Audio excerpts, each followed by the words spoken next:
علماء کا ساتھ دو، علماء کا ساتھ دو۔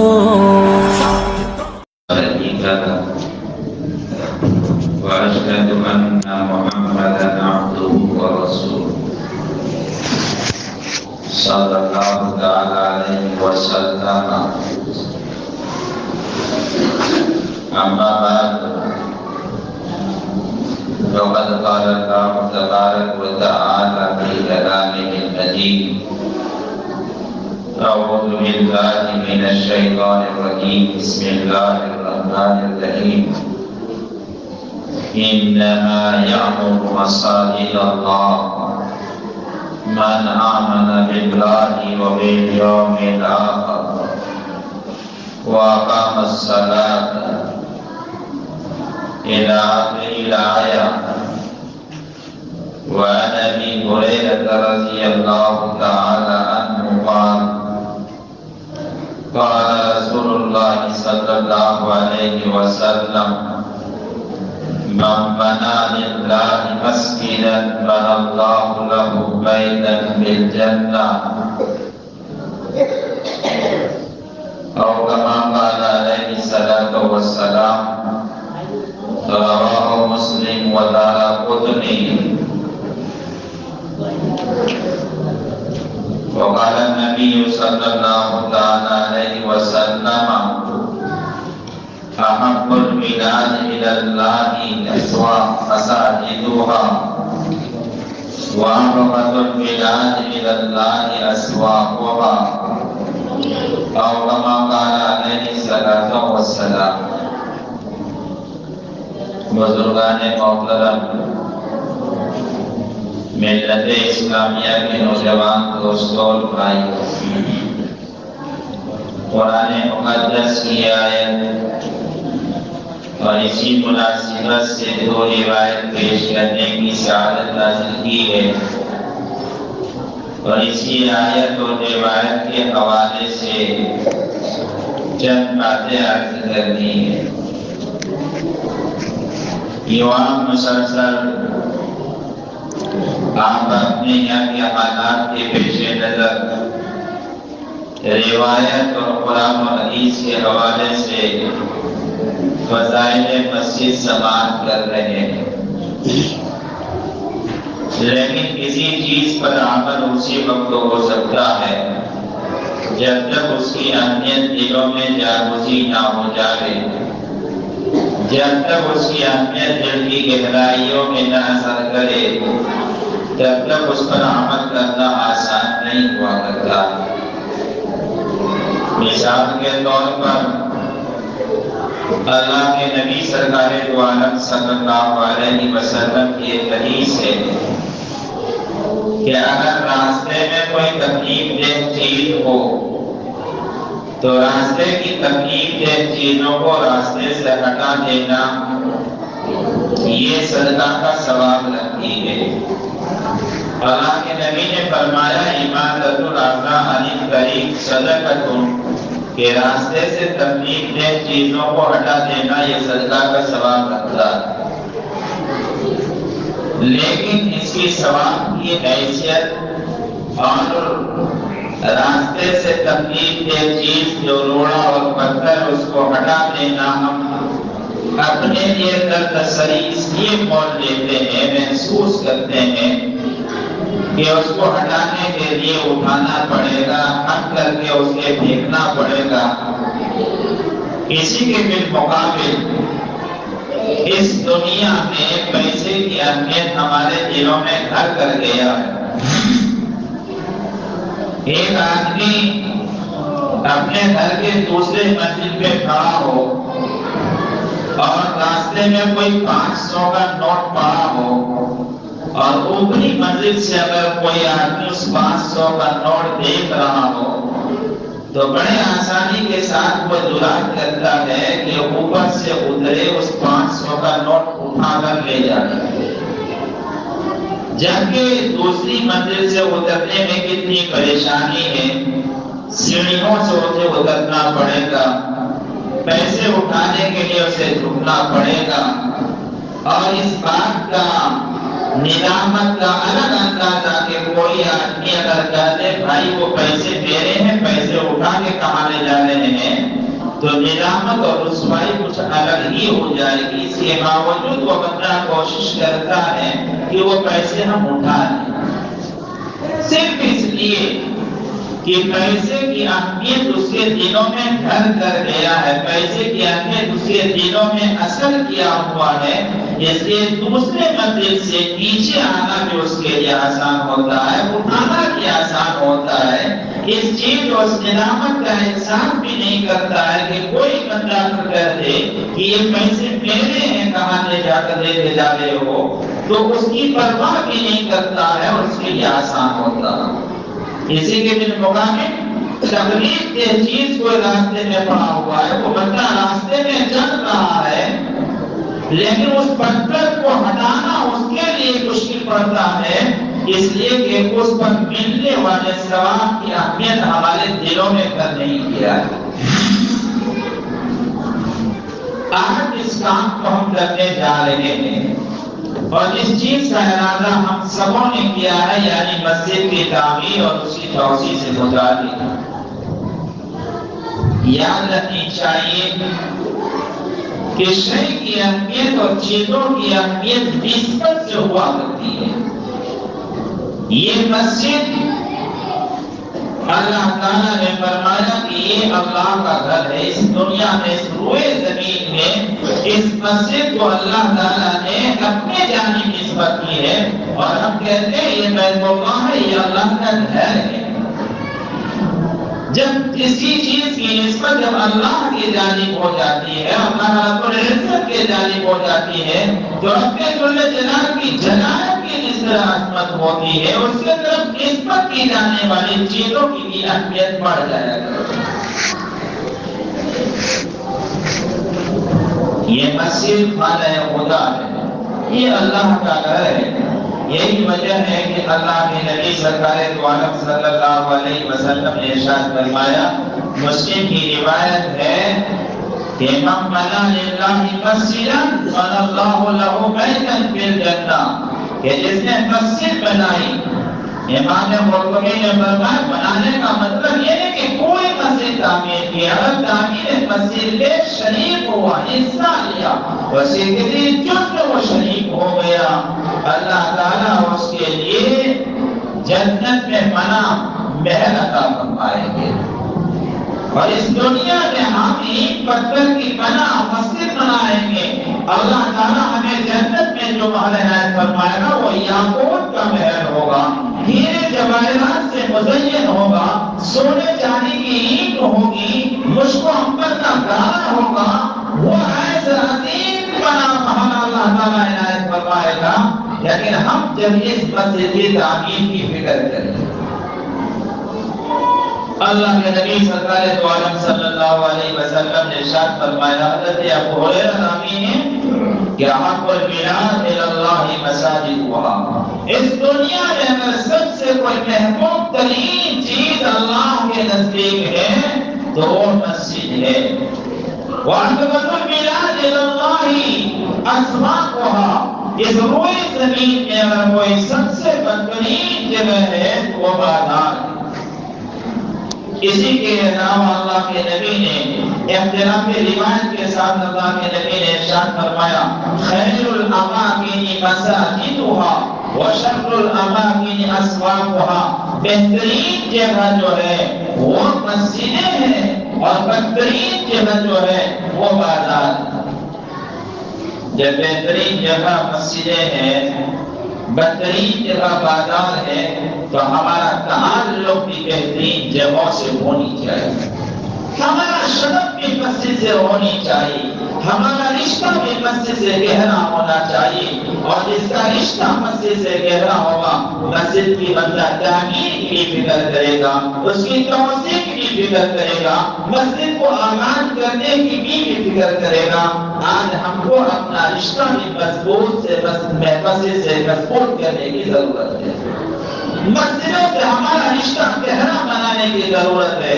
جب مسجد سے ہمارا رشتہ گہرا ہو جائے گا تو ہم تعمیر بھی کریں گے, ہم اسے آباد بھی کریں گے, اس کی توسیع کی بھی فکر کریں گے, اس کے تقاضے اور ضروریات کا بھی ہم خیال کریں گے.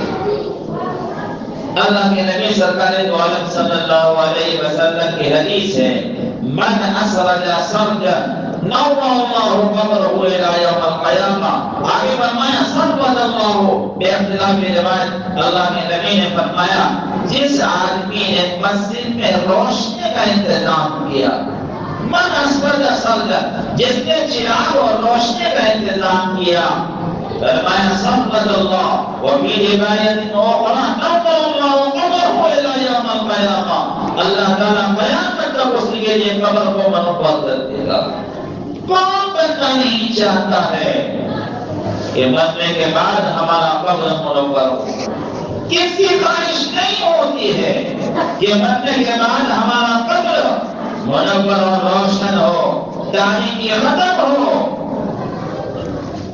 اللہ کے نبی سرکار دو عالم صلی اللہ علیہ وسلم نے ارشاد فرمایا وَمَنْ أَلْقَى حَسِيرًا كَسَالَهُ, اور جس شخص نے مسجد میں قالین اور بچھونے کا انتظام کیا, کل قیامت کے دن اللہ رب الجلال اپنے ہاتھ سے سبز لباس پہنائے گا.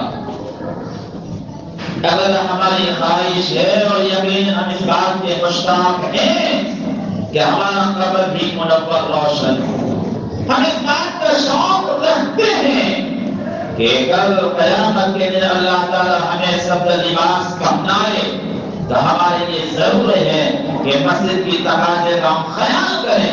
مسجد میں اگر روشنی نہیں تو روشنی کا انتظام کریں, مسجد میں فرش و قالین نہیں تو ہم اس کا انتظام کریں, مسجد میں اگر تعمیر اور توسیع کی ضرورت ہے اس میں ہم ہاتھ بٹائیں. رب ذوالجلال کی توجہ اس کے جانب مبذول ہوگی, شرط یہ ہے کہ ہم اس کے طرف متوجہ ہوں. بات بھی بندگان خدا جس کو ان حدیث کی طرف توجہ ہوتی ہے, مسجد کی تعمیر اور توسیع کی طرف آگے وہ بندہ بڑھا سکتا ہے.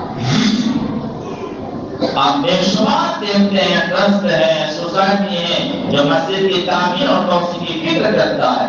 اور بندگان خدا کو ان حدیث پر اعتماد ہے اور اس بات کا شوق رکھتے ہیں, مشتاق ہیں کہ اللہ رب العزت کی توجہ ہمارے جانب ہو, کل قبر ہمارا منور ہو, اللہ کے ہاتھوں سے ہم لباس پہنائے جائیں, سعادت عظمیٰ سے ہم سرفراز کیے جائیں. تو وہ کون کام کر رہی ہے؟ اللہ تعالیٰ نے ہمیں موقع دیا ہے, اللہ تعالیٰ نے ہمیں عنایت فرمایا ہے, ہم کو بھی چاہیے کہ ہم اس کے طرف آگے بڑھیں. اللہ کے نبی سرکار دو عالم صلی اللہ علیہ وسلم جب مکہ مکرمہ کو خیر باندھ کر مدینہ منورہ تشریف لے جا رہے تھے اور مدینہ منورہ آئے تو سب سے پہلے اللہ کے نبی کی جو فکر ہوئی, آپ نے کسی بیوی کا حجرہ نہیں بنایا, اپنی رہائش کی فکر نہیں کی. اللہ کے نبی سرکار دو عالم صلی اللہ علیہ وسلم نے بھی سب سے پہلے مسجد کی تعمیر کی فکر کی. چنانچہ جس زمین پر ہم نے قیام فرمایا وہ زمین تو یتیم بچہ سہل اور سہیل نام کا بچے کی زمین تھی جو حضرت زرارہ ابن ربیع کی پرورش اور کفالت میں رہا کرتے تھے. اللہ کے نبی سرکار دو عالم صلی اللہ علیہ وسلم نے ان دونوں بچوں سے اس کتنے افسوس زمین کی خریداری فرمائی اور اس کی رقم اللہ کے نبی صلی اللہ علیہ وسلم نے جو خریدی ہے رقم حضرت ابو بکر صدیق رضی اللہ تعالی عنہ نے ادا رقم کی جب ادائیگی حضرت ابو بکر نے کی. اللہ کے نبی سرکار دو عالم صلی اللہ علیہ وسلم نے دعا دی کہ ابو بکر جب تک اس مسجد کے بندگان خدا سجدہ ریز ہوتے رہیں گے, ہر ایک بندے کا ثواب تیرے حصہ میں لکھا جاتا رہے گا. جب تک بندگان خدا اعتقاد کرتے رہیں گے, بندگان خدا قرآن پاک کی تلاوت کرتے رہیں گے, بندگان خدا اس کے کسی قسم کی عبادت کا کام کرتے رہیں گے, ابو بکر کل قیامت تک اس سارے سجدے اور نیک اعمال کا ایک حصہ تمہارے حصے میں لکھا جاتا رہے گا. ابو بکر خدا کی قسم کا قیامت تک تیرے قبر میں رحمت کی بارش برستی رہے گی۔ اللہ کے نبی نے یہ دعا دی حضرت ابوبکر صدیق رضی اللہ تعالیٰ۔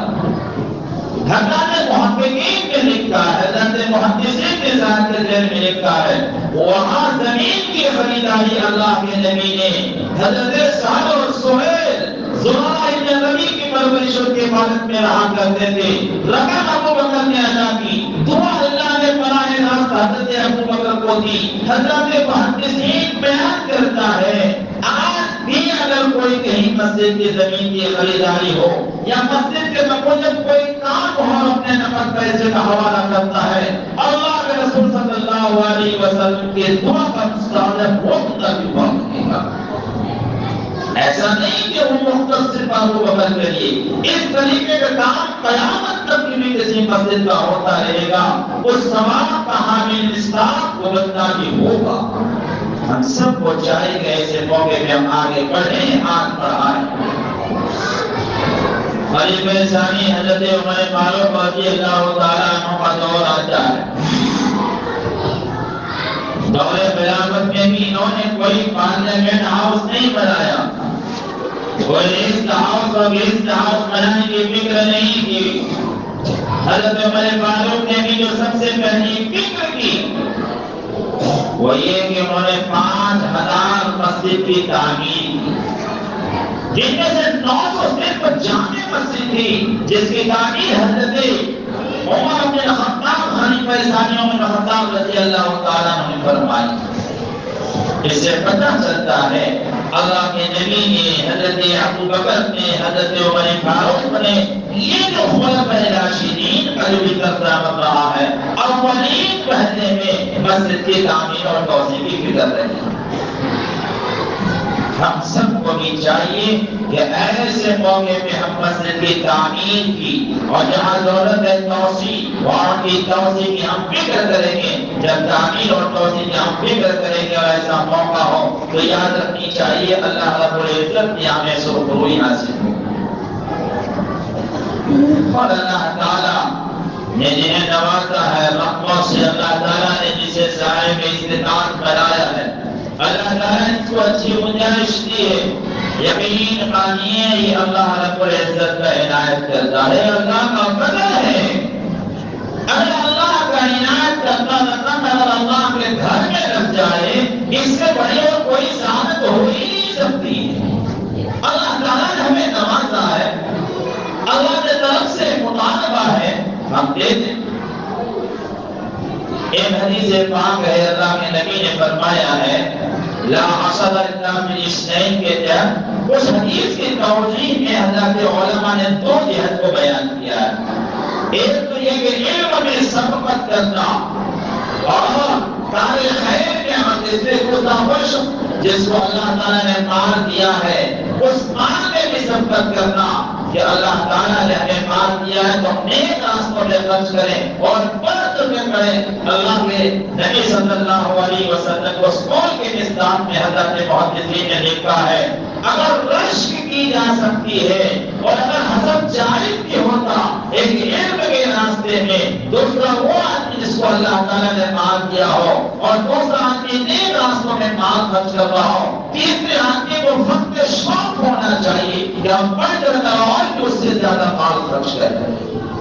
یہ صدقہ جاریہ۔ اللہ کے نبی نے فرمایا جب انسان مر جاتا ہے تو ان کے عمل کے سارے سلسلے منقطع ہو جاتے ہیں الا من ثلاث، مگر 3 چیزیں ہیں جس کا سلسلہ منقطع نہیں ہوتا ہے۔ ایک نیک اولاد ہے، ایک عمل صالح ہے اور ایک صدقہ جاریہ۔ آپ انتقال ہم مر جائیں، عمل کے سارے سلسلے ختم، لیکن اگر صدقہ جاریہ کو کوئی کام کر دیا تو قیامت تک اس کا ثواب آپ کے نامہ اعمال میں جاتا رہے گا۔ حضرات علماء نے لکھا ہی کہ انسان مر گیا، عمل کا سارا سلسلہ جب ختم ہو گیا تو ڈائریکٹ جنت یا جہنم کا فیصلہ ہو جانا چاہیے۔ اگر وہ سجین اور علیین کے روک کے کیوں رکھا جاتا ہے؟ حضرات محدثین نے لکھا ہے نہیں، اس میں وہ صدقہ جاریہ بھی ہے، وہ ایسے اعمال ہیں ان کے کسی نے مسجد کی تعمیر کر دی، کسی نے نل لگا دیا، کہیں کچھ اور مدرسہ بنا دیا، کسی نے کوئی کمرہ بنا دیا، کسی نے وضو خانہ بنا دیا، صدقہ جاریہ کے ذیل میں جتنی بھی تفصیلیں آ سکتی ہیں کوئی بھی کام کر دیا، مرنے کے بعد بھی ان کے حصے میں ثواب لکھا جاتا رہے گا، ان کے درجات کی بلندی ہوتی چلی جائے گی۔ آج موقع ہے ہم سب کو کہ اللہ تعالیٰ کے فضل سے یا مسجد کی توسیع اور اس کی ضرورت کا احساس کیے، ہر ایک آدمی کو اپنے اعتماد سے کوشش کرنا چاہیے، اور کوشش تو میں کہوں کہ اپنے سے زیادہ اس کی کوشش کرنا چاہیے کہ یہ قوم اور ملت اور پوری امت کا تقاضا ہے، ہم کو سب سے زیادہ اس میں آگے بڑھنا چاہیے۔ ایک آدمی 10 لاکھ کا گھر بنا لیتا ہے، پورے قوم مل کے 10 لاکھ کی مسجد نہیں، ایسا ہو نہیں سکتا ہے۔ ہماری ایمانی کمزوری پوری کر پا رہے ہیں، ورنہ ایک آدمی بغیر کسی کے مقابلے کے 10-20 لاکھ کا مکان بناتا ہے۔ 10 لاکھ کی مسجد پورے گاؤں مل کے نہیں کرے، ایسا نہیں ہو سکتا ہے۔ ہماری ایمان کی کمزوری ہے، ہم جس سطح سے سوچتے ہیں اس سطح کی گراوٹ ہے، ورنہ ہو سکتا ہے۔ ہمیں ضرورت ہے، اللہ تعالیٰ نے دیا ہے تو پڑھے چڑھیں۔ حضرت سرمد ایک جلیل القدر بزرگ گزرے ہیں، اورنگزیب عالمگیر رحمت اللہ علیہ کے زمانے میں ایسا مجذوب بزرگ جو شاہ و بنا تک پہنچ گئے تھے۔ شہزادی زیب النساء کی ایک سواری ایک مرتبہ جا رہی تھی، سرمد ایک پہاڑی میں ایک جنگل میں کچھ لکھ رہے تھے، کچھ گھر بنا رہے تھے، مٹارے تک مجنونہ کھیل تھا۔ شہزادی زیب النساء نے پوچھا وہ کون صاحب ہے؟ چوکیداروں نے کہا کہ وہ سرمد ہے، وہ ایک مجذوب بزرگ ہیں، اورنگزیب عالمگیر رحمت اللہ علیہ کے زمانے کا واقعہ ہے۔ شہزادی زیب النساء کے دل میں شب ملاقات کا شوق ہوا، آگے نہیں دیکھا کہ سرمد کچھ گھر بنا رہے ہیں، کچھ مٹا رہے ہیں، بنا رہے ہیں، مٹا رہے ہیں۔ شہزادی زیب النساء نے کہا سرمد جیبی کنی کیا کر رہے ہو؟ سرمد نے کہا قصر خود نہیں چاہتا، جنت کا مال بنا رہا ہوں، یہ جنت کا مالا خانہ بنا رہا ہوں۔ شہزادی زیب النساء نے کہا کیوں؟ کیا بیچنے کے واسطے؟ انہوں نے کہا ہاں، باقی اتنے میں کہا ایک سرپے کے بس۔ شہزادی زیب النساء نے اپنے چوکیداروں کو بھیجا، ایک سرپا منگوایا، اس سرمد کو دیا۔ سرمد نے اسی انگلی پہ لکھا کہ یہ کہا شہزادی زیب النساء کے ہاتھ ایک سرپا کے عوض فروخت کیا گیا۔ ایک مجنونہ میں بھیج کا کھیل تھا، ہاتھ مارا، سرمد نکل گیا۔ شہزادی زیب النساء بھی چلی گئی۔ رات کے 3 بجے اورنگزیب عالمگیر رحمت اللہ علیہ خواب دیکھتا ہے کہ جنت کا ایک عظیم الشان محل، خوبصورت محل، جس محل میں نکالا ہے شہزادی زیب النساء محل۔ اورنگزیب عالمگیر رحمت اللہ علیہ عرض کرتا ہے میں نے داخل ہونے کی حد تک ممکن کوشش کی، لیکن داخل ہونے نہیں دیا۔ بہرحال صبح ہوتے ہی آنکھ کھلی اس کی، اور آنکھ کھلتے ہی انہوں نے آواز اور خبر بھجوایا شہزادی زیب النساء کے پاس کہ شہزادی زیب النساء کو دربار میں بلا کے لاؤ۔ رات کے اس حصے میں شہزادی زیب النساء آئی۔ زیب النساء حواس پاتا تھی کہ اگر رات کے حصہ میں بادشاہ کا یہ بلاوا کیا معنی رکھتا ہے۔ چنانچہ اورنگزیب عالمگیر رحمت اللہ علیہ تہجد سے فارغ ہونے کے بعد بڑے باوقار انداز سے درخواست کیا شہزادی زیب النساء مجھے یہ بتاؤ آج تم نے کوئی خرید و فروخت والا معاملہ کیا ہے؟ کیونکہ یہ معاملہ ظاہر بڑا کھیل کا تھا، بہت معمولی تھا۔ شہزادی زیب النساء کی سمجھ میں بات نہیں آئی۔ اورنگزیب عالمگیر رحمت اللہ علیہ نے یاد دلایا بتاؤ آج کوئی خرید و فروخت تمہارا معاملہ ہوا ہے؟ فوراً ذہن میں بات آئی کہ وہ سرمد کے ساتھ ایسا معاملہ ہے۔ انہوں نے الگ انداز میں بتائی۔ اورنگزیب عالمگیر رحمت اللہ علیہ صبح ہوتے ہی سرمد کی تلاش میں نکلے، اور وہی جملہ دہرایا سرمد کے پاس جا کر کے، لیکن سرمد نے کہا اورنگزیب جاؤ، جنت کی خریداری روز نہیں ہوا کرتی، یہ وقت کا تقاضا ہوتا ہے۔ اللہ رب العزت نے دیا ہے، بار بار ممکن ہے کہ یہ موقع ہو یا نہ ہو، یہ وقت آوے یا نہ آوے، اور پھر ہمارے زندگی کے لمحات کس پوزیشن کا ہو، ویسے ہمارے پاس ہو یا نہ ہو، ہم زندگی کے کس موڑ پہ ہو، اللہ تعالیٰ نے اگر آپ کو صاحب استطاعت دی ہے، آپ اگر کا صلاحیت ہے، صحت مند ہے، ہماری حق کے ساتھ، تو اس راستے میں آگے بڑھنا چاہیے، اس وقت کی قدر کرنی چاہیے اور آگے بڑھ کر کوشش کرنا چاہیے کہ ہمارا زیادہ سے زیادہ حصہ، ہمارا جان بھی زیادہ لگے، ہمارا مال بھی زیادہ لگے، ہماری توجہ بھی پوری اس کی طرف ہو اور کس اعتبار سے زیادہ اچھا ہو جائے، اس کی فکر ہم سب کو کرنے کی ضرورت ہے۔ جب ہماری توجہ اس کی طرف رہے گی، اللہ تعالیٰ اس کے صدقے ہم سب کو قبول فرمائے۔ آمین۔ کون جانتا ہے ہماری نمازیں بارگاہ سمجھی میں کس معیار کا ہوتا ہے، لیکن یہ بات میں بڑے ڈنڈے کی چوٹ پہ بڑے اعتماد کے ساتھ کہہ سکتا ہوں کہ جب مسجد کی تعمیر ہو جائے گی، صدیوں کی مدت میں کوئی نہ کوئی ایسا اللہ کا بندہ آئے گا جس کا صدقہ مقبول ہوگا، اس صدقے کے صدقے میں ہم مقبول ہو جائے، ہماری بخشش ہو جائے، یہ تو ہو سکتا ہے۔ اس لیے ہم سب کو آگے بڑھنا چاہیے اور مساعدت کرنی چاہیے، اس نیک اعمال میں آگے بڑھنا چاہیے۔ اللہ تعالی ہم سب کو کہنے سے زیادہ عمل کرنے کی توفیق عنایت فرمائے۔ ربنا تقبل منا انك انت السميع العليم وآخر دعوانا الحمد لله رب العالمين۔